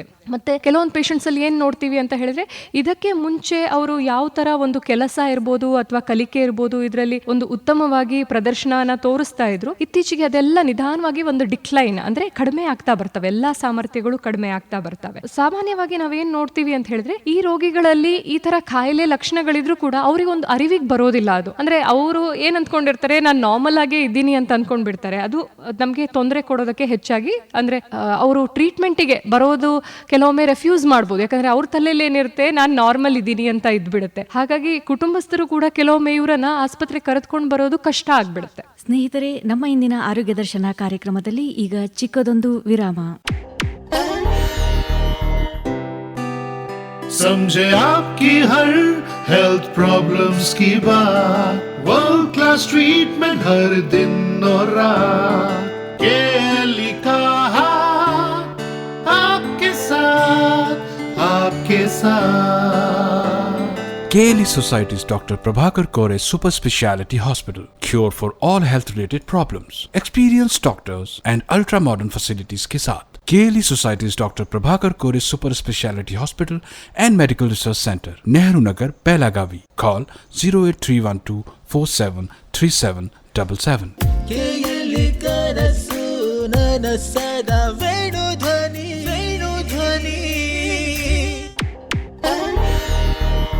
ಮತ್ತೆ ಪ್ರೀತಿಯ ಸ್ವಾಗತ ಕಾರ್ಯಕ್ರಮಕ್ಕೆ. ನೀವು ಕೇಳ್ತಾ ಇದ್ದೀರಾ, ಇದು ಕೆಎಲ್ಇ ವೇಣುಧ್ವನಿ 90.4 FM. ನಮ್ಮ ಇಂದಿನ ಆರೋಗ್ಯ ದರ್ಶನ ಕಾರ್ಯಕ್ರಮದಲ್ಲಿ ಸ್ಕಿಜೋಫ್ರೀನಿಯಾ ಅಂದ್ರೆ ಚಿತ್ತವಿಕಲತೆಯ ಕುರಿತು ಮಾಹಿತಿಯನ್ನ ಹಂಚಿಕೊಳ್ತಾ ಇದ್ದಾರೆ ಕೆಎಲ್ಇ ಸೆಂಟನರಿ ಚಾರಿಟೇಬಲ್ ಆಸ್ಪತ್ರೆ ಎಳ್ಳೂರಿನ ಮಾನಸಿಕ ಮನೋರೋಗ ವಿಭಾಗದ ಸಹಾಯಕ ಪ್ರಾಧ್ಯಾಪಕರಾದಂತಹ ಡಾಕ್ಟರ್ ಅಶ್ವಿನಿ ಪದ್ಮಶಾಲಿ ಅವರು. ಮೇಡಮ್, ಇನ್ನು ಈ ಸ್ಕಿಜೋಫ್ರೀನಿಯಾ ಮತ್ತೆ ಈಗ ಸಾಮಾನ್ಯ ಒತ್ತಡ ಅಂದ್ರೆ ಇವಾಗ ಖಿನ್ನತೆಗೂ ಇವುಗಳ ನಡುವೆ ಏನಾದ್ರೂ ವ್ಯತ್ಯಾಸ ಇದೆಯಾ ಅಂತ? ಇವಾಗಲೇ ಆಲ್ರೆಡಿ ಹೇಳಿರೋ ತರ ಕೆಲವೊಮ್ಮೆ ಈ ನೆಗೆಟಿವ್ ಸಿಂಪ್ಟಮ್ಸ್ ಆಫ್ ಸ್ಕಿಜೋಫ್ರೀನಿಯಾ ಅಂತ ಏನ್ ಹೇಳ್ತೀವಿ, ಇದರಲ್ಲೂ ಮತ್ತೆ ಖಿನ್ನತೆ ಲಕ್ಷಣಗಳಲ್ಲೂ ಕೆಲವೊಮ್ಮೆ ಅಂದ್ರೆ ಓವರ್ಲ್ಯಾಪ್ ಕಾಣಿಸಬಹುದು, ಅಂದ್ರೆ ಅದು ಒಂದೇ ರೀತಿಯಾಗಿ ಕಾಣಿಸಬಹುದು ಅಂತ ಹೇಳ್ತೀವಿ. ಆದ್ರೂ ಕೂಡ ಜನರು ಏನ್ ಗಮನದಲ್ಲಿ ಇಡಬೇಕು ಅಂತ ಹೇಳಿದ್ರೆ, ಖಿನ್ನತೆ ಕಾಯಿಲೆ ಇರುವಂತ ವ್ಯಕ್ತಿಯಲ್ಲಿ ಏನು ಮನಸ್ಸಿಗೆ ಬೇಜಾರಾಗಬಹುದು ಅಥವಾ ದುಃಖ ಅನಿಸ್ಬೋದು, ಕೆಲಸದಲ್ಲಿ ನಿರಾಸಕ್ತಿ ಅನ್ನೋದೇನು ಉಂಟಾಗಬಹುದು. ಕೆಲವೊಮ್ಮೆ ಏನ್ ಗಮನಿಸ್ತೀವಿ, ಪೇಷಂಟ್ ಹೇಳ್ತಾರೆ ನಾವು ಊಟ ಮಾಡ್ತಾ ಇದ್ದೀವಿ ಮೇಡಮ್, ಆದ್ರೂ ಕೂಡ ಸುಸ್ತು ಅನ್ಸುತ್ತೆ. ಯಾಕೋ ಅಂದ್ರೆ ಮುಂಚಿನ ತರ ದೇಹದಲ್ಲಿ ಎನರ್ಜಿನೇ ಇಲ್ಲ ಅಂತ ಅನ್ಸುತ್ತೆ, ಅಥವಾ ನಿದ್ರಾಹೀನತೆ ಇರ್ಬೋದು. ಕೆಲವೊಮ್ಮೆ ಖಿನ್ನತೆ ಕಾಯಿಲೆ ಲಕ್ಷಣಗಳು ಜಾಸ್ತಿ ಇದ್ದಾಗ ಕೆಲವೊಮ್ಮೆ ಸಾವು ಬಂದ್ಬಿಡ್ಲಿ ಅಂದ್ರೆ ಪ್ಯಾಸಿವ್ ಡೆತ್ ವಿಶಸ್ ಅಂತ ಹೇಳ್ತೀವಿ, ಇಲ್ಲಾಂದ್ರೆ ಕೆಲವೊಮ್ಮೆ ನಾವೇ ಜೀವನ ತೆಗೆದುಕೊಳ್ಳೋಣ ಅಂದ್ರೆ ಸೂಸೈಡಲ್ ಐಡಿಯೇಷನ್ಸ್ ಅಂತ ಹೇಳ್ತೀವಿ. ಸೊ ಈ ತರ ಎಲ್ಲ ನಾವು ಗಮನಿಸ್ತೀವಿ. ಸೊ ಈ ಏನ್ ಕಾಯಿಲೆ ಲಕ್ಷಣಗಳಿರ್ತಾವೆ, ಪೇಷಂಟ್ಗೆ ಇನ್ನೂ ಅದರ ಅರಿವಿರುತ್ತೆ. ಸೊ ಹೆಚ್ಚಾಗಿ ಡಿಪ್ರೆಷನ್ ಅನ್ನೋ ಕಾಯಿಲೆಯಿಂದ ಪೇಷಂಟ್ ಬಳಲ್ತಾ ಇದ್ದಾಗ ಅವ್ರು ಬಂದು ಆಸ್ಪತ್ರೆಯಲ್ಲಿ ವೈದ್ಯರ ಹತ್ರ ಮಾತುಕತೆ ಮಾಡಿ ಟ್ರೀಟ್ಮೆಂಟಿಗೋಸ್ಕರ ಒಪ್ಪಿ ತಾವೇ ಟ್ರೀಟ್ಮೆಂಟ್ ಬೇಕು ಅಂತ ಬರ್ತಾರೆ, ಅಂದ್ರೆ ಸಹಾಯನ ಯಾಚಿಸ್ತಾರೆ. ಆದ್ರೆ ಕೆಲವೊಮ್ಮೆ ಏನಾಗುತ್ತೆ, ಈ ಡಿಪ್ರೆಷನ್ ಅಲ್ಲೂ ಕೂಡ ಸಿವಿಯಾರಿಟಿ ಇದೆ ಅಂತ ಹೇಳ್ತೀವಿ, ಮೈಲ್ಡ್, ಮಾಡರೇಟ್, ಸಿವಿಯರ್ ಅಂತ ಹೇಳ್ತೀವಿ. ಸೊ ಸಿವಿಯರ್ ಡಿಪ್ರೆಷನ್ ಅನ್ನೋದು ಉಂಟಾದಾಗ ಕೆಲವೊಮ್ಮೆ ಅದರಲ್ಲೂ ಕೂಡ ವಿತ್ ಸೈಕಾಟಿಕ್ ಸಿಂಪ್ಟಮ್ಸ್, ಅಂದ್ರೆ ಈ ಸ್ಕಿಜೋಫ್ರೀನಿಯಾ ಕಾಯಿಲೆ ಲಕ್ಷಣಗಳು ಕೆಲವೊಮ್ಮೆ ಡಿಪ್ರೆಷನ್ ಕಾಯಿಲೆ ಉಂಟಾಗಿ ಅದರ ಮೇಲೆ ಬರುವಂತ ಸಾಧ್ಯತೆಗಳು ಇರ್ತವೆ ಅಂತ ಹೇಳ್ತೀವಿ. ಇನ್ನೊಂದು ಆಲ್ರೆಡಿ ಹೇಳಿರೋ ತರ negative symptoms of schizophrenia. So ಈ ಅಂದ್ರೆ ಲಕ್ಷಣದಲ್ಲಿ ಏನಾಗುತ್ತೆ ಅಂತ ಹೇಳಿದ್ರೆ, ಹೆಚ್ಚಾಗಿ ಭಾವನೆಗಳ ಕೊರತೆ ಇರ್ಬೋದು. ಈಗ ಮುಖದಲ್ಲಿ ಯಾವುದೇ ಹಾವಭಾವ ಇರೋದಿಲ್ಲ, ಪೇಷಂಟಿಗೆ ಸಂತೋಷ ಆಗ್ತಾ ಇದೆಯಾ ಅಥವಾ ದುಃಖ ಆಗ್ತಾ ಇದೆಯಾ, ಏನಾಗ್ತಾ ಇದೆ ಅನ್ನೋದನ್ನ ಒಂದು ಎಕ್ಸ್ಪ್ರೆಸ್ ಮಾಡಕ್ಕೆ ಅವರಿಗೆ ಸಾಧ್ಯ ಆಗ್ತಾ ಇಲ್ಲ, ಅಥವಾ ಅವರಿಗೆ ಅದರದ್ದು ಅನುಭವ ಆಗ್ತಾ ಇಲ್ಲ ಅಂತ ಹೇಳ್ತೀವಿ. ಇನ್ನೊಮ್ಮೆ ಏನು ಗಮನಿಸಬಹುದು ಅಂತ ಹೇಳಿದ್ರೆ, ಒಂದು ಸಾಮಾಜಿಕ ಸಂಪರ್ಕ ಮತ್ತೆ ಇನ್ನೊಬ್ಬರೊಟ್ಟಿಗೆ ಬೆರಿಬೇಕು ಅನ್ನುವಂತ ಪ್ರಜ್ಞೆ ಏನಿರುತ್ತೆ ಅದು ನಿಧಾನವಾಗಿ ಕಡಿಮೆ ಆಗ್ತಾ ಬರುತ್ತೆ. ಸೊ ಅವರಲ್ಲಿ ಮಾತು ಕಡಿಮೆ ಆಗ್ಬೋದು, ಹಾಗೆ ಅವ್ರು ಕೇಳಿದ ಪ್ರಶ್ನೆಗಳಿಗೆ ಅತ್ಯಲ್ಪ ಉತ್ತರ ನೀಡಬಹುದು. ಆದ್ರೆ ನನ್ಗೆ ಬೇಜಾರಾಗ್ತಾ ಇದೆ ಅಥವಾ ನನ್ಗೆ ಈ ತರ ತೊಂದರೆ ಆಗ್ತಾ ಇದೆ ಅನ್ನುವಂತ ಅರಿವು ಈ ಪೇಷಂಟ್ಸ್ ಅಲ್ಲಿ ಹೆಚ್ಚಾಗಿ ಇರೋದಿಲ್ಲ. ಸೊ ಮುಖ್ಯವಾಗಿ ನಾವು ಏನ್ ಗಮನಿಸ್ತೀವಿ ಅಂತ ಹೇಳಿದ್ರೆ, ಖಿನ್ನತೆ ಕಾಯಿಲೆ ಲಕ್ಷಣದಲ್ಲಿ ಪೇಷಂಟ್ ಗಳಿಗೆ ಇನ್ನೂ ನಮ್ಗೆ ತೊಂದರೆ ಏನು ಆಗ್ತಾ ಇದೆ, ಸಹಾಯ ಯಾಚಿಸಬೇಕು ಅನ್ನೋದು ಗೊತ್ತಿರುತ್ತೆ. ಬಟ್ ಈ ನೆಗೆಟಿವ್ ಸಿಂಪ್ಟಮ್ಸ್ ಆಫ್ ಸ್ಕಿಜೋಫ್ರೀನಿಯಾ ಅಂತ ಏನ್ ಹೇಳ್ತೀವಿ, ಈ ರೋಗ ಲಕ್ಷಣ ಇರೋರಿಗೆ ನಮ್ ಕಾಯಿಲೆ ಇದೆ ಅನ್ನೋ ಅರಿವು ಇರೋದಿಲ್ಲ, ಹಾಗಾಗಿ ಅವರು ಸಹಾಯಕ್ಕೆ ಬರೋದಿಲ್ಲ. ಹೆಚ್ಚಾಗಿ ಇವರನ್ನ ಫ್ಯಾಮಿಲಿ ಮೆಂಬರ್ಸ್ ಒತ್ತಾಯಪೂರ್ವಕವಾಗಿ ಆಸ್ಪತ್ರೆಗೆ ಕರೆದುಕೊಂಡು ಬರ್ಬೇಕಾಗುತ್ತೆ. ಅಂಡ್ ಆ ಸಂದರ್ಭದಲ್ಲಿ ನಾವೇನ್ ಗಮನಿಸಿರ್ತೀವಿ ಅಂತ ಹೇಳಿದ್ರೆ, ಎಷ್ಟೋ ಸಮಯ ಲ್ಯಾಪ್ಸ್ ಆಗ್ಬಿಟ್ಟಿರುತ್ತೆ. ಅಂದ್ರೆ ಅವರು ಸಹಜವಾಗಿ ಕಾಯಿಲೆ ಚಾಲು ಆದ ತಕ್ಷಣ ಬರೋದಿಲ್ಲ, ವರ್ಷಾನ್ಗಟ್ಲೆಯಿಂದ ಪೇಷಂಟ್ ಹಿಂಗೆ ಇರ್ತಾರೆ, ಆಮೇಲೆ ಆಸ್ಪತ್ರೆಗೆ ಬರ್ತಾರೆ. ಹಾಗಾಗಿ ನಾವೇನ್ ನೋಡ್ತೀವಿ, ಡಿಪ್ರೆಷನ್ ಕಾಯಿಲೆ ಇರೋರು ಸ್ವಲ್ಪ ಆಸ್ಪತ್ರೆಗೆ ಬರುವಂತ ಚಾನ್ಸಸ್ಗಳು ಬೇಗನೆ ಇರ್ತವೆ. ಮೇ ಬಿ ಒಂದು 2 ವಾರ 4 ವಾರ 6 ವಾರದಲ್ಲಿ ಅವರು ಬಂದ್ಬಿಡ್ತಾರೆ ಆಸ್ಪತ್ರೆಗೆ. ಇವ್ರು ಬರ್ಬೇಕಿದ್ರೆ ವರ್ಷಾನ್ಗಟ್ಲೆ ಆಗಿರುತ್ತೆ. ಹಾಗಾಗಿ ಸ್ವಲ್ಪ ಈ ಕಾಯಿಲೆ ಚಿಕಿತ್ಸೆಗೆ ಸ್ಪಂದನೆ ಮಾಡೋದು ಕೂಡ ನಿಧಾನ ಆಗಬಹುದು. ಮೇಡಮ್, ಈ ಸಮಸ್ಯೆ ಹೆಚ್ಚಾಗಿ ಯಾವ ಒಂದು ವಯಸ್ಸಿನಲ್ಲಿ ಕಾಣಿಸ್ಕೊಳ್ಳುತ್ತೆ ಅಂತ? ಈಗ ನಾವೇನ್ ಹೇಳ್ತೀವಿ, ಈ ಸ್ಕಿಜೋಫ್ರೀನಿಯಾ ಕಾಯಿಲೆ ಹೆಚ್ಚಾಗಿ ಒಂದು 15ರಿಂದ 30ನೇ ವಯಸ್ಸಿನೊಳಗಡೆ ಕಾಣಿಸ್ಕೊಳ್ತದೆ ಅಂತ ಹೇಳ್ತೀವಿ. ಅದರಲ್ಲೂ ನಾವು ಸರಾಸರಿಯಾಗಿ ಗಮನಿಸಿದ್ರೆ, ಈ ಗಂಡು ಮಕ್ಕಳಲ್ಲಿ ಒಂದು ಆವರೇಜ್ ಏಜ್ ಆಫ್ ಆನ್ಸೆಟ್ ಅಂತ ಏನ್ ಹೇಳ್ತೀವಿ, ಅದರಲ್ಲಿ ಒಂದು 5 ವರ್ಷ ಮುಂಚಿತವಾಗಿ, ಅಂದ್ರೆ ಹೆಣ್ಣು ಮಕ್ಕಳಿಗೆ ಹೋಲಿಕೆ ಮಾಡಿದ್ರೆ ಗಂಡು ಮಕ್ಕಳಲ್ಲಿ ಒಂದು 5 ವರ್ಷ ಮುಂಚಿತವಾಗಿಯೇ ಈ ಕಾಯಿಲೆಗಳು ಬರೋದಕ್ಕೆ ಸಾಧ್ಯ ಇದೆ. ಹೆಣ್ಣು ಮಕ್ಕಳಲ್ಲಿ ಸಹಜವಾಗಿ ಈ ವ್ಯಾಧಿ ಬರೋದಾದ್ರೆ ಒಂದು 20 ವಯಸ್ಸಿನ ನಂತರ ಅಥವಾ 30 ವಯಸ್ಸಿನ ಆಸುಪಾಸಿನಲ್ಲಿ ಕಾಣಿಸ್ಕೊಳ್ಬಹುದು. ಇದು ಒಂದು ತರ ಕಾಯಿಲೆ. ಇನ್ನು ಕೆಲವರಲ್ಲಿ ನಾವೇನ್ ಗಮನಿಸ್ತೀವಿ, ಹೆರಿಗೆಯ ನಂತರ ಕೆಲವೊಂದು ಹೆಣ್ಮಕ್ಳಲ್ಲಿ ಈ ಬಾಣಂತಿ ಸನ್ನಿ ಅಂತ ಹೇಳ್ತೀವಿ, ಇಲ್ಲ ಪ್ರಸವ ನಂತರದ ಸೈಕೋಸಿಸ್ ಅಂತ ಹೇಳ್ತೀವಿ. ಸೊ ಆವಾಗ್ಲೂ ಕೂಡ ಈ ಸ್ಕಿಜೋಫ್ರೀನಿಯಾ ಕಾಯಿಲೆ ಅಂತ ಲಕ್ಷಣಗಳು ಕಂಡು ಬರಬಹುದು. ಮೇಡಮ್, ಈ ಕುರಿತು ಸಮಾಜದಲ್ಲಿ ಇರುವಂತಹ ತಪ್ಪು ಕಲ್ಪನೆಗಳ ಬಗ್ಗೆ ಮಾತಾಡೋದಾದ್ರೆ, ಈಗ ಸಮಾಜದಲ್ಲಿ ನಾವು ನೋಡ್ಲಿಕ್ಕೆ ಹೋದ್ರೆ ಸ್ಕಿಜೋಫ್ರೀನಿಯಾ ಅನ್ನೋ ಕಾಯಿಲೆ ಬಗ್ಗೆ ಹಲವಾರು ತಪ್ಪು ಕಲ್ಪನೆಗಳಿದಾವೆ. ಮೊದಲನೇದು ಹೆಚ್ಚಾಗಿ ಅಂದ್ರೆ ಜನರಲ್ಲಿ ಇರೋದು ಏನಪ್ಪಾ ಅಂತ ಹೇಳಿದ್ರೆ, ಸ್ಕಿಜೋಫ್ರೀನಿಯಾ ಅಂತ ಹೇಳಿದ್ರೆ ಮಲ್ಟಿಪಲ್ ಪರ್ಸನಾಲಿಟಿ ಡಿಸಾರ್ಡರ್ ಅಂತ ಭಾವಿಸ್ತಾರೆ. ಅಂದ್ರೆ ಒಂದೇ ವ್ಯಕ್ತಿಯಲ್ಲಿ 2 ಅಥವಾ ಅದಕ್ಕಿಂತ ಹೆಚ್ಚಿನ ವ್ಯಕ್ತಿತ್ವಗಳು ಇರ್ತಾವೆ ಅಂತ ಜನ ನಂಬ್ತಾರೆ. ಸೊ ಇದಕ್ಕೆ ಕಾರಣ ಕೆಲವೊಮ್ಮೆ ನಾವು ಮೂವೀಸ್ ನೋಡ್ತೀವಿ, ಸಿನಿಮಾಗಳಲ್ಲೂ ಕೂಡ ಹೆಂಗೆಂಗೋ ತೋರಿಸ್ತಾರೆ. ಸೊ ಇದರಿಂದ ತಪ್ಪು ಕಲ್ಪನೆಗಳು ಇನ್ನಷ್ಟು ಜಾಸ್ತಿ ಆಗ್ತಾ ಹೋಗ್ತವೆ. ಆದ್ರೆ ಜನರಿಗೆ ಏನ್ ಗೊತ್ತಿರಬೇಕು ಅಂತ ಹೇಳಿದ್ರೆ, ಸ್ಕಿಜೋಫ್ರೀನಿಯಾ ಅಂತ ಹೇಳಿದಾಗ ಪೇಷಂಟಿಗೆ ಒಂದು ನಿಜ ಹಾಗೂ ಕಲ್ಪನೆಯ ನಡುವಿನ ವ್ಯತ್ಯಾಸನ ಗ್ರಹಿಸ್ಲಿಕ್ಕೆ ಸಾಧ್ಯವಾಗದೇ ಇರೋದು. ಅದರಿಂದಾಗಿ ಪೇಷಂಟಿಗೆ ಯಾವ ತರ ಬದುಕ್ತಾ ಇದ್ದೀನಿ, ಯಾವ ತರ ಮಾತಾಡ್ತಾ ಇದ್ದೀನಿ ಅನ್ನೋದ್ರಲ್ಲಿ ವ್ಯತ್ಯಾಸ ಆಗೋದು. It is not because of multiple personality disorder. ಎರಡನೇದು ಏನಪ್ಪಾ ಅಂತ ಹೇಳಿದ್ರೆ, ಸ್ಕಿಜೋಫ್ರಿನಿಯಾ ಹೊಂದಿರುವಂತ ಜನರು ಯಾವಾಗ್ಲೂ ಆಕ್ರಮಣಕಾರಿಯಾಗಿರ್ತಾರೆ, ಮತ್ತೆ ಸಮಾಜಕ್ಕೆ ಒಂದು ಅಪಾಯಕಾರಿ ಅನ್ನುವಂತ ಒಂದು ಭಯ ಕಾಡ್ತಾ ಇರುತ್ತೆ. ಆದ್ರೆ ಹೆಚ್ಚಾಗಿ ನಾವು ಏನ್ ಗಮನಿಸ್ತೀವಿ ಅಂತ ಹೇಳಿದ್ರೆ, ಈ ರೋಗಿಗಳು ಬೇರೆಯವರಿಗೆ ಆಕ್ರಮಣಕಾರಿಯಾಗಿರೋದಿಲ್ಲ ಅಥವಾ ಅಪಾಯಕಾರಿಯಾಗಿರೋದಿಲ್ಲ, ವಾಸ್ತವವಾಗಿ ತಾವೇ ಭಯಭೀತರಾಗಿರುತ್ತಾರೆ. ಹಾಗಾಗಿ ಏನಾಗುತ್ತೆ, ಕೆಲವೊಮ್ಮೆ ಬೇರೆ ಯಾರಾದ್ರೂ ಇವರಿಗೆ ಏನಾದ್ರೂ ಬಲವಂತ ಮಾಡಕ್ ಬಂದ್ರು ಅಂತ ಹೇಳಿದ್ರೆ ಅದು ಹಿಂಸೆಗೆ ತಿರುಗಬಹುದು. ಇವ್ರು ತಾವಾಗೇ ಸುಮ್ನೆ ಯಾವತ್ತೂ ಬೇರೆಯವ್ರ ಮೇಲೆ ಮಾಡೋದಿಲ್ಲ. ಅಥವಾ ಕೆಲವೊಮ್ಮೆ ಈ ಕಾಯಿಲೆ ಲಕ್ಷಣದಿಂದ ಎಲ್ಲಿಯಾದ್ರೂ ಅವರಿಗೆ ನಿಜ ಮತ್ತು ಸುಳ್ಳು ಅನ್ನೋದು ಏನು ಅಂತ ಗೊತ್ತಾಗದೆ ಇರುವಾಗ ಬೇರೆಯವ್ರು ಯಾರೋ ತನ್ಗೆ ಹಾನಿ ಮಾಡೋದಕ್ಕಿಂತ ಮುಂಚೆ ನಾನೇ ಮಾಡ್ಬಿಡ್ತೀನಿ ಅಂತ ಒಂದು ಪ್ರಸಂಗ ಬರಬಹುದು. ಮೂರನೇದು ಏನಪ್ಪಾ ತಪ್ಪು ಕಲ್ಪನೆ ಅಂತ ಹೇಳಿದ್ರೆ, ಕೆಲವರು ಏನ್ ಅಂದ್ಕೋತಾರೆ, ಈ ಕಾಯಿಲೆ ಏನೋ ದೆವ್ವದ ಕಾಟ ಅಥವಾ ಏನೋ ಶಾಪ, ಹಿಂದಿನ ಜನ್ಮದ ಏನೋ ಪಾಪ ಕರ್ಮದ ಫಲವಾಗಿ ಈ ತರ ಕಾಯಿಲೆ ಬಂದಿದೆ ಅನ್ನುವಂತ ಮೂಢನಂಬಿಕೆ ಇದೆ. ಹೀಗಾಗಿ ನಾವು ನಮ್ಮ ದೇಶದಲ್ಲಿ ಗಮನಿಸ್ಲಿಕ್ಕೆ ಹೋದ್ರೆ ಹೆಚ್ಚಾಗಿ ಸ್ಕಿಜೋಫ್ರೆನಿಯಾ ಕಾಯಿಲೆ ಲಕ್ಷಣಗಳು ಬಂದ ಮೇಲೆ ಅವರು ಮೊದಲು ವೈದ್ಯರ ಬಳಿಗೆ ಕರೆದುಕೊಂಡು ಬರೋ ಬದಲು ಎಷ್ಟೋ ಬಾರಿ ಈ ಪಾದ್ರಿಗಳಿರ್ಬೋದು, ಮುಲ್ಲಾ ಇರ್ಬೋದು, ಭೂತ ಉಚ್ಚಾಟನೆ ಮಾಡೋರು ಇರ್ಬೋದು, ಇವ್ರ ಬಳಿಗೆ ಫಸ್ಟ್ ಹೆಚ್ಚಾಗಿ ಕರ್ಕೊಂಡು ಹೋಗಿರ್ತಾರೆ. ಸೊ ಕೆಲವೊಮ್ಮೆ ಅಲ್ಲಿ ಎಲ್ಲ ಪೂಜೆ ಪುನಸ್ಕಾರ ಅದೆಲ್ಲ ಮಾಡಿದ್ಮೇಲೆ ಇಂಪ್ರೂವ್ಮೆಂಟ್ ಆಗಿಲ್ಲ ಅಂತ ಆದಾಗ ಕಡೆಗೆ ಅವರೇ ಯಾರೋ ಅಂದ್ರೆ ರೆಫರೆನ್ಸ್ ಮಾಡಿದ್ಮೇಲೆ ನಮ್ದು ಸೈಕಾಟ್ರಿ ಡಾಕ್ಟರ್ ಹತ್ರ, ಮನೋರೋಗ ವಿಭಾಗಕ್ಕೆ ಪೇಷಂಟ್ ಅನ್ನ ಕರೆದುಕೊಂಡು ಬರುವಂತ ಸಾಧ್ಯತೆ ಇರುತ್ತೆ. ಇನ್ನೊಂದು, ಸ್ಕಿಜೋಫ್ರೆನಿಯಾ ಕಾಯಿಲೆಗೆ ತುತ್ತಾದವರು ಯಾವತ್ತೂ ಗುಣಮುಖರಾಗ್ಲಿಕ್ಕೆ ಸಾಧ್ಯ ಇಲ್ಲ ಅನ್ನೋದು ಒಂದು ತಪ್ಪು ಕಲ್ಪನೆ ಇದೆ. ನಾವ್ ಏನ್ ಹೇಳ್ತೀವಿ ಅಂತ ಹೇಳಿದ್ರೆ, ಕಾಯಿಲೆ ಪ್ರಾರಂಭವಾದಾಗ ಶೀಘ್ರದಲ್ಲೇ ಮನೋವೈದ್ಯರ ಬಳಿ ಕರೆದುಕೊಂಡು ಬಂದ್ರೆ ನಾವು ಅದಕ್ಕೆ ಚಿಕಿತ್ಸೆಯನ್ನ ಕೊಟ್ಟು ಕೆಲವೊಮ್ಮೆ ಪೇಷಂಟ್ಗಳು ಪೂರ್ತಿ ನಾರ್ಮಲ್ ಆಗಿ ಬದುಕಲಿಕ್ಕೂ ಸಾಧ್ಯ ಇರ್ತವೆ. ಈಗ ಕೆಲವೊಮ್ಮೆ ನಾವೇನ್ ಗಮನಿಸ್ತೀವಿ, ಪೇಷಂಟ್ ಕಾಯಿಲೆ ಚಾಲುವಾಗಿ ಎಷ್ಟೋ ವರ್ಷಗಳಾಗಿರ್ತವೆ, ಎಷ್ಟೋ ವರ್ಷ ಆದ್ಮೇಲೆ ಪೇಷಂಟ್ ಅನ್ನ ಕರ್ಕೊಂಡು ಬರ್ತಾರೆ. ಸೊ ಈ ತರ ಆದಾಗ ಏನಾಗುತ್ತೆ, ಈಗ ದೀರ್ಘಾವಧಿ ಸ್ಕಿಜೋಫ್ರೆನಿಯಾ ಕಾಯಿಲೆಯಿಂದ ಬಳಲ್ತಾ ಇರೋರಲ್ಲಿ ನಾವೇನ್ ಹೇಳ್ತೀವಿ, ಮೆದುಳಿನ ಮೇಲ್ಮೈಯಲ್ಲಿ ಸ್ವಲ್ಪ ವ್ಯತ್ಯಾಸಗಳಾಗ್ಬಿಡ್ತವೆ. ಸೊ ಇದರಿಂದಾಗಿ ಅವರು ಹೇಗೆ ಚಿಕಿತ್ಸೆಗೆ ಒಂದು ರೆಸ್ಪಾನ್ಸ್ ತೋರಿಸ್ತಾರೆ ಅನ್ನೋದು ಸ್ವಲ್ಪ ನಿಧಾನ ಆಗ್ಬೋದು. ಅಥವಾ ಕೆಲವೊಮ್ಮೆ ಟ್ರೀಟ್ಮೆಂಟ್ ರೆಸಿಸ್ಟೆಂಟ್ ಅಂತ ಹೇಳ್ತೀವಿ, ಅಂದ್ರೆ ಅವರು ಬೇಗನೆ ಕರ್ಕೊಂಡು ಬಂದಿಲ್ಲ, ಎಷ್ಟೋ ವರ್ಷಗಳು ಆದ್ಮೇಲೆ ಕರ್ಕೊಂಡು ಬಂದಿದ್ದಾರೆ. ಹಾಗಾಗಿ ನಾವು ಫಸ್ಟ್ ಅಥವಾ ಎರಡನೇ ಒಂದು ಔಷಧಿಯಾಗಿ ಯಾವುದನ್ನ ಬಳಸ್ತೀವಿ ಅದು ಇವರಿಗೆ ಕೆಲಸ ಮಾಡದೇ ಇರಬಹುದು. ಸೊ ಟ್ರೀಟ್ಮೆಂಟ್ ರೆಸಿಸ್ಟೆನ್ಸ್ ತೋರಿಸುವಂತ ಸಾಧ್ಯತೆಗಳು ಹೆಚ್ಚಿಗೆ ಇರ್ತವೆ. ಬಟ್ ಕಾಯಿಲೆಗೆ ಔಷಧಿ ಅಂತೂ ಲಭ್ಯ ಇದೆ ಅಂತ ನಾವು ಹೇಳ್ತೀವಿ. ಮೇಡಮ್, ಇವಾಗ ಹೇಳಿದ್ರಿ ಚಿಕಿತ್ಸೆಯ ನಂತರ ಇವರು ಸರಳ ಜೀವನವನ್ನ ನಡೆಸಬಹುದು ಅಂತ ತಿಳಿಸಿದ್ರಿ. ಈ ಕಾಯಿಲೆಯಿಂದ ಬಳಲುವಾಗ ಅವರು ಸಾಮಾನ್ಯ ಜೀವನವನ್ನ ಹೇಗೆ ನಡೆಸಬಹುದು ಅಂತ? ಈಗ ಒಂದು ನಿಯಮಿತವಾಗಿ ಔಷಧಿಗಳನ್ನು ತೆಗೆದುಕೊಂಡಾಗ ಏನಾಗುತ್ತೆ, ಈ ಸ್ಕಿಜೋಫ್ರೆನಿಯಾ ಕಾಯಿಲೆಯಲ್ಲಿ ನಮಗೆ ಕಂಡು ಬರುವಂತಹ ಭ್ರಮೆ ಇರ್ಬೋದು, ಭ್ರಾಂತಿಗಳಿರ್ಬೋದು, ಅಥವಾ ಬೇರೆ ಯಾವುದೇ ಒಂದು ಲಕ್ಷಣಗಳು ನಾವು ಆಲ್ರೆಡಿ ಚರ್ಚೆ ಮಾಡಿದೀವಿ, ಇದೆಲ್ಲ ಕಡಿಮೆ ಆಗಿ ಆ ಮನುಷ್ಯನಿಗೆ ನಿಜ ಮತ್ತೆ ಸುಳ್ಳು ಅಥವಾ ಈ ಭ್ರಮೆಗಳ ನಡುವಿನ ವ್ಯತ್ಯಾಸ ಒಂದು ತಿಳುವಳಿಕೆಗೆ ಬರುತ್ತೆ. ಸೊ ಇದರಿಂದ ಏನಾಗುತ್ತೆ ಅಂತ ಹೇಳಿದ್ರೆ, ಅವರು ನಾರ್ಮಲ್ ಆಗಿ ಎಲ್ಲರ ಜೊತೆಗೆ ಬೆರೆತ್ಕೊಂಡು ತಮ್ಮ ದಿನನಿತ್ಯದ ಕೆಲಸಗಳನ್ನ ಅವರು ಮಾಡ್ತಾ ಅವರು ನಾರ್ಮಲ್ ಆಗಿ ಜೀವನ ನಡೆಸಲಿಕ್ಕೆ ಸಾಧ್ಯ ಇದೆ. ಆದ್ರೆ ನಾವು ಹೆಚ್ಚಾಗಿ ಇನ್ನೊಂದು ಏನ್ ಗಮನಿಸ್ತೀವಿ ಅಂತ ಹೇಳಿದ್ರೆ, ಸಮಾಜದಲ್ಲಿ ನಾವು ಈಗ ಗಂಡು ಮಕ್ಕಳಿಗೆ ಸ್ಕಿಜೋಫ್ರೆನಿಯಾ ಬಂತು, ಹೆಣ್ಣು ಮಗುಗೆ ಸ್ಕಿಜೋಫ್ರೆನಿಯಾ ಬಂತು ಅನ್ನೋದನ್ನ ಒಂದು ಕಂಪೇರ್ ಮಾಡ್ಲಿಕ್ಕೆ ಹೋದ್ರೆ, ಹೆಣ್ಣು ಮಕ್ಕಳಿಗೆ ಸಮಾಜದಲ್ಲಿ ಆಗುವಂತ ಒಂದು ದೌರ್ಜನ್ಯ ಅನ್ನೋದು ಜಾಸ್ತಿ ಇರ್ಬೋದು. ಈಗ ಫಾರ್ ಎಕ್ಸಾಂಪಲ್ ಹೇಳೋದಾದ್ರೆ, ಒಬ್ಬಾಕೆ ಹೆಣ್ಣು ಮಗಳಿಗೆ ಮದುವೆ ನಂತರ ಏನೋ ಸ್ಕಿಜೋಫ್ರೆನಿಯಾ ಕಾಯಿಲೆ ಕಂಡು ಬಂತು ಅಂತ ಅಂದ್ಕೊಳ್ಳಿ. ಅವಾಗ ಆಕೆ ಗಂಡನ ಮನೆಯವರು ಆಕೆನ ಸ್ವೀಕಾರ ಮಾಡುವಂತ ಅಂದ್ರೆ ಚಾನ್ಸಸ್ ಕಡಿಮೆ ಇರ್ತವೆ. ಕೆಲವೊಮ್ಮೆ ಎಷ್ಟೋ ಜನ ಆಸ್ಪತ್ರೆಗೆ ಬರ್ತಾರೆ, ಹೆಂಡತಿಗೆ ಕಾಯಿಲೆ ಬಂದಿದೆ, ಅದಕ್ಕೆ ಇನ್ನು ನಾನು ಡಿವೋರ್ಸ್ ಕೊಟ್ಬಿಡ್ತೀನಿ, ಈಕೆ ನನ್ಗೆ ಬೇಡ ಅಂತ ಹೇಳೋದಿರ್ಬೋದು. ಅಥವಾ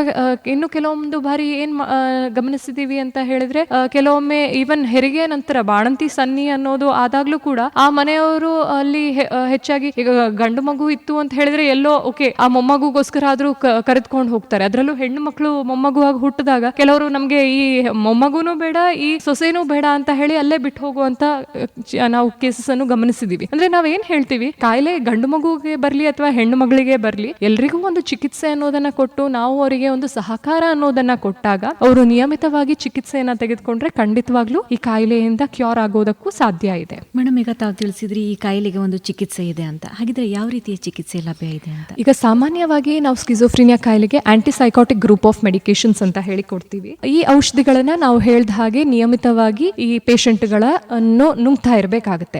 ಕೆಲವೊಂದು ಪೇಷಂಟ್ಸ್ ಗಳಲ್ಲಿ ನಾವು ಆಲ್ರೆಡಿ ಚರ್ಚೆ ಮಾಡಿದ ಹಾಗೆ ಇವರಿಗೆ ಕಾಯಿಲೆ ಇದೆ ಅನ್ನೋದು ಅರ್ಥ ಆಗೋದಿಲ್ಲ, ಹಾಗಾಗಿ ಅವ್ರ ಚಿಕಿತ್ಸೆಗೆ ಒಪ್ಪೋದಿಲ್ಲ. ಇಂಥವ್ರನ್ನು ನೋಡ್ತೀವಿ. ಸೊ ಅವರಿಗೆ ಔಷಧಿಗಳನ್ನ ನುಂಗ್ಸೋದು ಕಷ್ಟ ಆದಾಗ ನಾವೇನ್ ಮಾಡ್ತೀವಿ, ಕೆಲವೊಮ್ಮೆ ನಾವು ಡಿಸ್ಪರ್ಸಿಬಲ್ ಮೆಡಿಕೇಶನ್ಸ್ ಅಂತ ಹೇಳ್ತೀವಿ. ಅಂದ್ರೆ ಅದು ಊಟದಲ್ಲಿ ಕೊಡಬಹುದು, ಈ ತರ ಇರುತ್ತೆ.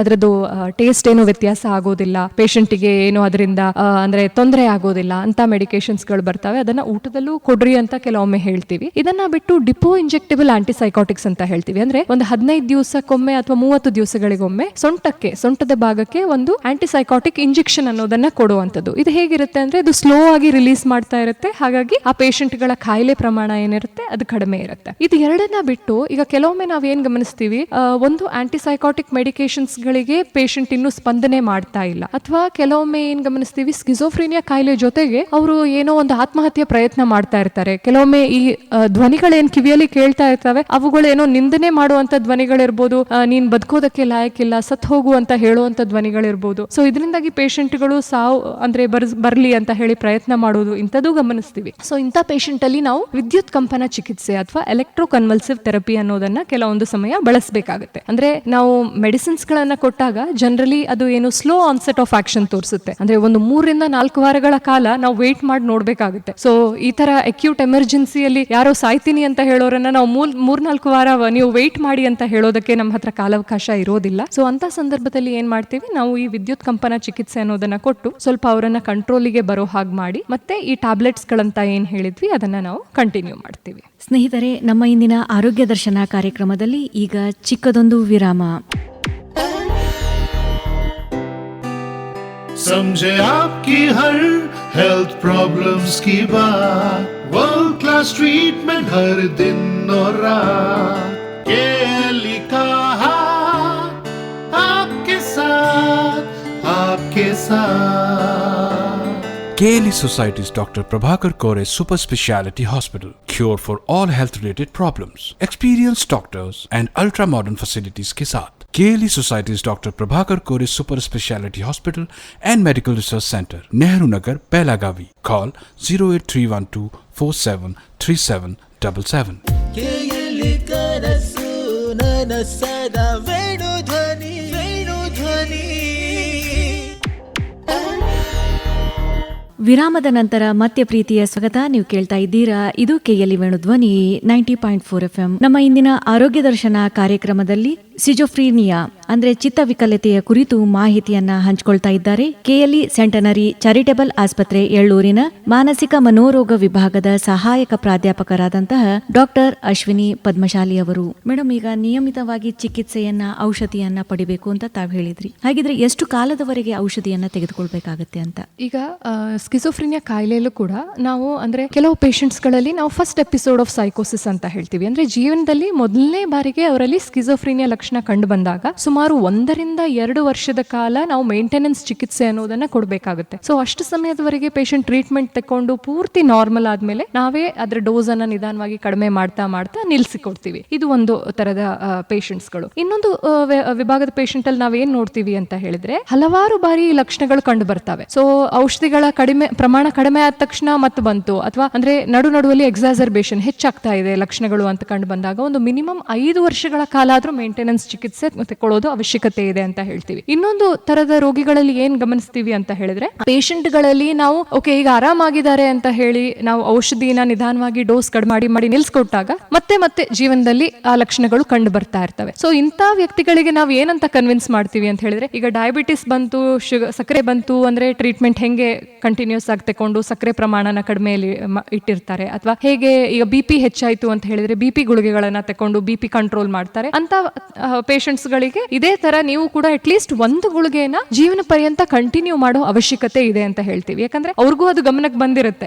ಚಿಕಿತ್ಸೆ ನಿಲ್ಸಿದ ತಕ್ಷಣ ಮತ್ತೆ ಕಾಯಿಲೆ ಕಂಡು ಬರೋ ಕನ್ವಿನ್ಸ್ ಆಗ್ತಾರೆ. ಕೆಲವೊಮ್ಮೆ ಈಗ ನಮ್ಮ ಪೇಷಂಟ್ಸ್ ಎಷ್ಟೋ ಜನ ಬರೋರು ದೊಡ್ಡ ಹುದ್ದೆಯಲ್ಲಿ ಇರ್ತಾರೆ, ಎಲ್ಲೋ ಅಂದ್ರೆ ಒಂದು ಇಂಜಿನಿಯರ್ ಆಗಿ ಕೆಲಸ ಮಾಡ್ತಿರ್ತಾರೆ, ಯಾವುದೋ ಒಂದು ಗವರ್ಮೆಂಟ್ ಆಫೀಸರ್ ಇರ್ತಾರೆ. ಸೊ ಅಂತವರಿಗೆಲ್ಲ ಇದು ಚಿಕಿತ್ಸೆ ತಗೊಂಡ್ ಹೆಂಗೆ ರೂಢಿಯಾಗಿರುತ್ತೆ ಅಂದ್ರೆ ಅವರೇ ಹೇಳ್ತಾರೆ, ಇಲ್ಲ ನಮ್ಗೆ ಈ ಒಂದು ಟ್ಯಾಬ್ಲೆಟ್ ಆದ್ರೂ ಅವಶ್ಯಕತೆ ಖಂಡಿತವಾಗ್ಲೂ ಇದೆ, ಸೊ ಅದನ್ನ ನಿಲ್ಸೋದಂತೂ ಬೇಡವೇ ಬೇಡ ಅಂತ ಹೇಳ್ತಾರೆ. ಅಂದ್ರೆ ಕಾಯಿಲೆಗೆ ಚಿಕಿತ್ಸೆ ಅನ್ನೋದು ಕಾನ್ಸ್ಟೆಂಟ್ ಆಗಿ ಕೊಡ್ತಾ ಇದ್ದಾಗ ಅವರು ನಾರ್ಮಲ್ ಆಗಿ ಜೀವನ ಮಾಡೋದಕ್ಕೆ ಸಾಧ್ಯ ಇರುತ್ತೆ. ಮೇಡಮ್, ಈಗ ಒಂದು ಪಕ್ಷ ಚಿಕಿತ್ಸೆಯನ್ನ ಮಧ್ಯದಲ್ಲಿ ನಿಲ್ಸಿದ್ರೆ ಏನೆಲ್ಲ ಸಮಸ್ಯೆಗಳು ಉಂಟಾಗಬಹುದು ಅಂತ? ಈಗ ಕೆಲವು ಪೇಷಂಟ್ಸ್ ಗಳು ಕಾಯಿಲೆ ಪೂರ್ತಿ ಪ್ರಮಾಣದಲ್ಲಿ ಕಡಿಮೆ ಆಗೋದಕ್ಕಿಂತ ಮುಂಚೆನೆ ಅವ್ರಿಗೆ ಏನ್ ಅನ್ಸುತ್ತೆ, ಎಷ್ಟಪ್ಪ ದಿನ ಈ ಗುಳಿಗೆನ ನುಂಗ್ತಾ ಇರೋದು ಅಂತ ಹೇಳಿ ತಮ್ಮಷ್ಟಕ್ಕೆ ತಾವು ನಿಲ್ಸ್ಬಿಡ್ತಾರೆ. ಸೊ ಇಂಥ ಸಂದರ್ಭದಲ್ಲಿ ಕಾಯಿಲೆ ಮತ್ತೆ ಹೆಚ್ಚಾಗುವಂತ ಸಾಧ್ಯತೆಗಳಿರ್ತವೆ. ಸೊ ಒಂದು ಈ ತರ ಕಾಯಿಲೆ ಹೆಚ್ಚಾಗೋದು. ಇನ್ನೊಂದು ನಾವೇನ್ ಗಮನಿಸ್ತೀವಿ, ಕೆಲವೊಮ್ಮೆ ಮುಂಚೆ ಯಾವ ಟ್ರೀಟ್ಮೆಂಟ್ ನಾವು ಕೊಟ್ಟಾಗ ಪೇಷಂಟ್ಸ್ ಸ್ಪಂದಿಸ್ತಾ ಇದ್ರು, ನೆಕ್ಸ್ಟ್ ಟೈಮ್ ಅದೇ ಚಿಕಿತ್ಸೆ ಪ್ರಾರಂಭ ಮಾಡಿದಾಗ ಆ ಪೇಷಂಟ್ಗಳಲ್ಲಿ ಏನು ಇಂಪ್ರೂವ್ಮೆಂಟ್ ಕಾಣಿಸದೇ ಇರ್ಬೋದು. ಸೊ ಇದು 2 ತೊಂದರೆಗಳನ್ನ ಪೇಷಂಟ್ಗಳು ಅನುಭವಿಸುವಂತ ಸಾಧ್ಯತೆಗಳಿರ್ತವೆ. ಮೇಡಮ್, ಇನ್ನು ಈ ಸಮಸ್ಯೆಯಿಂದ ಬಳಲ್ತಾ ಇರುವಂತವರನ್ನ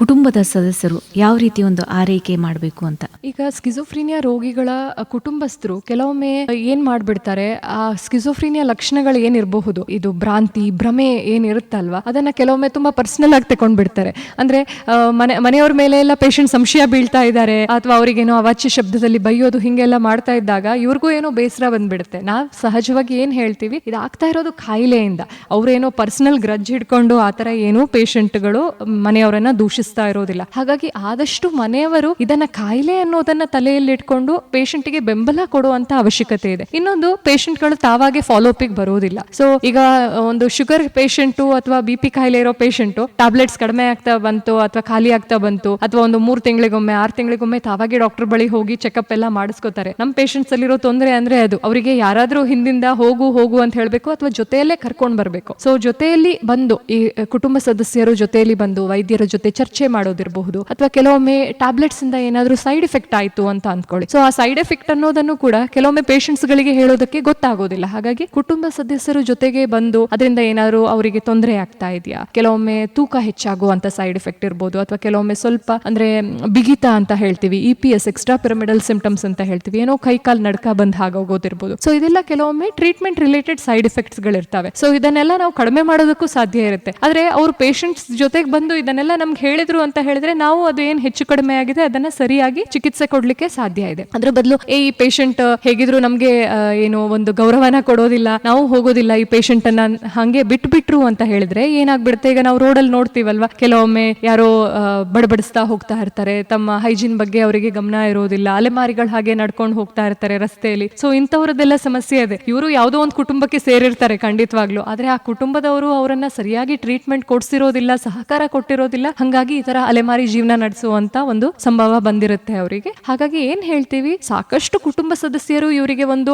ಬೆಂಬಲವಾಗಿ ನಿಂತು ಒಂದು ಚಿಕಿತ್ಸೆಯಲ್ಲಿ ಒಂದು ಪ್ರೋತ್ಸಾಹ ಅನ್ನೋದು ಕೊಟ್ರೆ ಖಂಡಿತವಾಗ್ಲೂ ಇವರು ನಮ್ಮ ಹಾಗೆ ನಾರ್ಮಲ್ ಆಗಿ ಬದುಕಲಿಕ್ಕೆ ಸಾಧ್ಯ ಇದೆ. ಮೇಡಮ್, ಈಗ ಒಟ್ಟಾರೆಯಾಗಿ ಈ ಮಾನಸಿಕ ಆರೋಗ್ಯಕ್ಕಾಗಿ ಜೀವನ ಶೈಲಿಯಲ್ಲಿ ಬದಲಾವಣೆ ಮಾಡ್ಕೊಳ್ಬೇಕು ಅನ್ನೋದಾದ್ರೆ ಯಾವ ರೀತಿಯ ಬದಲಾವಣೆಯನ್ನ ಮಾಡ್ಕೊಳ್ಬೇಕು ಅಂತ? ಈಗ ಜೀವನ ಶೈಲಿ ಪೂರ್ತಿ ಬದಲಾಯಿಸಿದ್ವಿ ಅಂದ್ರೆ ಸ್ಕಿಜೋಫ್ರೀನಿಯಾ ಬರೋದೇ ಇಲ್ಲ ಅಂತ ಹೇಳೋದಕ್ಕಂತೂ ಸಾಧ್ಯ ಇಲ್ಲ. ಯಾಕಂದ್ರೆ ನಾವು ಆಲ್ರೆಡಿ ಚರ್ಚೆ ಮಾಡಿರೋ ಹಾಗೆ ಹಲವಾರು ಅಂಶಗಳಿರ್ತವೆ ಯಾವ ಕಾರಣದಿಂದ ಈ ಸ್ಕಿಜೋಫ್ರೀನಿಯಾ ಬರ್ತಾವೆ ಅಂತ ಕೇಳಿದಾಗ ನಾವು ಬರೇ ಲೈಫ್ ಸ್ಟೈಲ್ ಪ್ರಾಬ್ಲಮ್ಸ್ ಇಂದ ಬರ್ತಾವೆ ಅಂತ ಹೇಳಲಿಕ್ಕೆ ಸಾಧ್ಯ ಇಲ್ಲ. ಆದ್ರೂ ಕೂಡ ನಾವೇನ್ ಹೇಳ್ತೀವಿ, ಈ ಕಾಯಿಲೆ ಬರಬಾರ್ದು ಅನ್ನೋದು ನಿಟ್ಟಿನಲ್ಲಿತ್ತು ಅಂತ ಹೇಳಿದ್ರೆ ಆದಷ್ಟು ಒಂದು ದುಶ್ಚಟಗಳಿಂದ ಜನರು ದೂರ ಇರೋದು ಒಳ್ಳೆಯದು. ಯಾಕಂದ್ರೆ ಗಾಂಜಾ ಅಂದ್ರೆ ಯಾರು ಸೇವನೆ ಮಾಡ್ತಾರೆ ಅವರಲ್ಲಿ ಈ ಕಾಯಿಲೆ ಹೆಚ್ಚು ಬರುತ್ತೆ, ಅಥವಾ ಕೆಲವೊಮ್ಮೆ ಬೇರೆ ಬೇರೆ ಮಾದಕ ದ್ರವ್ಯ ವ್ಯಸನ ಮಾಡೋರಲ್ಲೂ ಕೂಡ ಸ್ಕಿಜೋಫ್ರೀನಿಯಾ ಲೈಕ್ ಸಿಂಪ್ಟಮ್ಸ್ ಕಾಣಿಸ್ಲಿಕ್ಕೆ ಸಿಗ್ತಾವೆ ಅಂತ ಹೇಳ್ತೀವಿ. ಹಾಗಾಗಿ ಈ ದುಶ್ಚಟಗಳಿಂದ ಒಂದು ದೂರ ಇರೋದು. ಇದನ್ನ ಬಿಟ್ರೆ ಈಗ ನಾರ್ಮಲ್ ಆಗಿ ನಾವು ಒಂದು ಮಾನಸಿಕ ಆರೋಗ್ಯಕ್ಕಾಗಿ ಏನು ಜೀವನ ಶೈಲಿಯಲ್ಲಿ ವ್ಯತ್ಯಾಸ ಮಾಡ್ಕೊಳ್ಬೇಕು ಅಂತ ಹೇಳಿದ್ರೆ ದಿನ ಒಂದು ಅಂದ್ರೆ ರೆಗ್ಯುಲರ್ ಟೈಮಿಗೆ ಏಳೋ ಪದ್ಧತಿ ಇರ್ಬೋದು, ದಿನ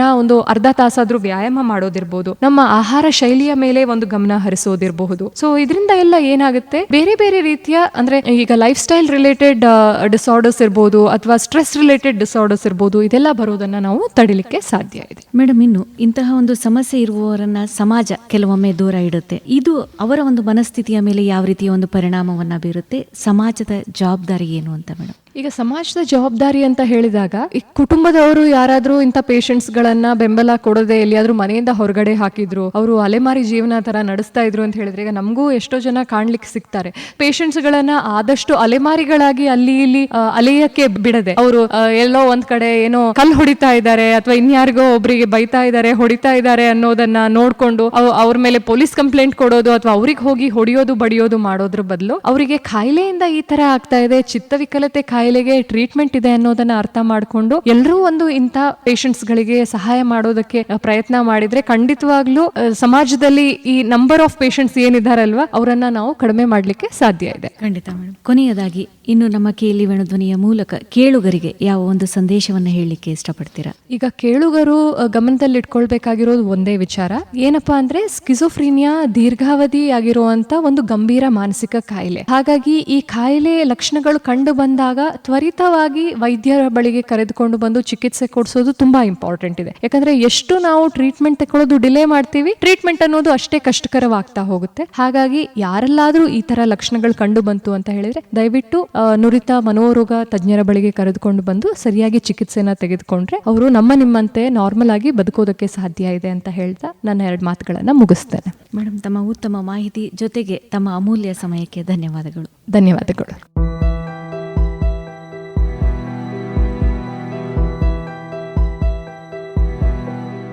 ಸ್ನೇಹಿತರೆ, ಇದಾಗಿತ್ತು ನಮ್ಮ ಇಂದಿನ ಆರೋಗ್ಯ ದರ್ಶನ ಕಾರ್ಯಕ್ರಮದಲ್ಲಿ ನಮ್ಮೊಂದಿಗಿದ್ದಂತಹ ಅತಿಥಿಗಳು ಕೆಎಲ್ಇ ಸೆಂಟಿನರಿ ಚಾರಿಟೇಬಲ್ ಆಸ್ಪತ್ರೆ ಎಳ್ಳೂರಿನ ಮಾನಸಿಕ ಮನೋರೋಗ ವಿಭಾಗದ ಸಹಾಯಕ ಪ್ರಾಧ್ಯಾಪಕರಾದಂತಹ ಡಾಕ್ಟರ್ ಅಶ್ವಿನಿ ಪದ್ಮಶಾಲಿ ಅವರು. ಕಾರ್ಯಕ್ರಮದ ಕುರಿತು ನಿಮ್ಮ ಅನಿಸಿಕೆ, ಅಭಿಪ್ರಾಯ ಏನೇ ಇದ್ದರೂ ನಮಗೆ ತಿಳಿಸಬಹುದು. ನಮ್ಮ ದೂರವಾಣಿ ಸಂಖ್ಯೆ 9019049004. ಮತ್ತೊಂದು ಆರೋಗ್ಯ ದರ್ಶನ ಕಾರ್ಯಕ್ರಮದೊಂದಿಗೆ ಮತ್ತೆ ಭೇಟಿ. ಹೀಗೆ ಕೇಳ್ತಾ ಇರಿ. ಇದು ಕೆಎಲ್ಇ ವೇಣುಧ್ವನಿ 90.4 FM. ನಮಸ್ಕಾರ.